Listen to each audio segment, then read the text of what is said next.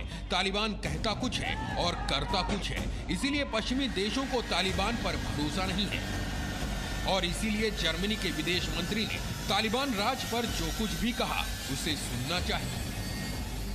पश्चिमी देश तालिबान पर आंख बंद करके भरोसा नहीं करेंगे। जर्मनी तालिबान को उनकी आगे की नीतियों और कामों से ही आंकेगा। तालिबान ने कहा कि उसकी किसी से दुश्मनी नहीं है और अपने नेता के आदेश पर उसने सभी को माफ कर दिया। तालिबान चाहता है कि उसकी सरकार को अंतर्राष्ट्रीय समुदाय की तरफ से मान्यता मिले, लेकिन तालिबान ये सब कुछ अफगानिस्तान में आतंक का राज कायम करने के लिए ही कह रहा है और इसीलिए उसके हर एक भरोसे पर सच्चाई कम, चालाकी ज्यादा दिखती है। और तालिबान ये ड्रामा इस एक शख्स के इशारे पर ही रच रहा है, जिसका नाम है मुल्ला अब्दुल गनी बरादर, तालिबान का टॉप कमांडर, जिसने 20 साल बाद अफगानिस्तान में कदम रखा और कंधार पहुंचकर आगे की खतरनाक रणनीति भी बनाई। ब्यूरो रिपोर्ट, जी मीडिया। तो तालिबान के राज का खौफ अब खुलकर सामने आ रहा है और सबसे ज्यादा अफगानिस्तान की महिलाएं डरी हैं, सहमी हुई हैं। उन्हें आशंका है इस बात की कि महिलाओं की आज़ादी तालिबान अब छीन लेगा, उन पर बेहिसाब जुल्म करेगा। इसलिए आम महिलाएं तो छोड़ दीजिए, आप अफगानिस्तान में महिला पत्रकार तक दहशत में आ चुकी हैं और अब वो स्टूडियो में न्यूज़ भी हिजाब पहनकर पढ़ रही हैं। काबुल में ऐसी ही 2 महिला पत्रकारों से जी न्यूज़ के सहयोगी चैनल वियोन के संवाददाता अनस मलिक ने एक्सक्लूसिव बातचीत की है। उनका डर आज हर एक व्यक्ति को सुनना ही चाहिए। सुनिए।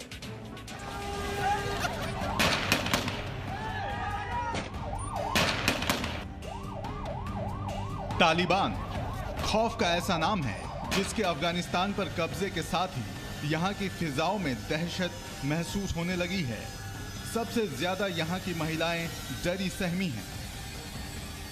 महिलाओं के डर का आलम यह है कि तालिबान रिटर्न्स के फौरन बाद बुरके की दुकानों में भीड़ बढ़ गई है। काबुल का ये वीडियो महिलाओं में इस डर की पुष्टि करता है। काबुल में सिर्फ आम महिलाएं ही नहीं बल्कि दुनिया को तालिबान का हर सच चैनल पर दिखाने वाली महिला पत्रकार भी तालिबान राज से घबराई हैं। इनसे मिलिए, ये है काबुल की महिला पत्रकार जिन्होंने तालिबान के डर से न्यूज चैनल में अब हिजाब पहनकर काम करना शुरू कर दिया है। जी न्यूज के सहयोगी चैनल बियॉन के संवाददाता अनस मलिक ने तालिबान राज पर इनसे एक्सक्लूसिव बातचीत की। दहशत की हर एक बात आज आपको ध्यान से सुननी चाहिए।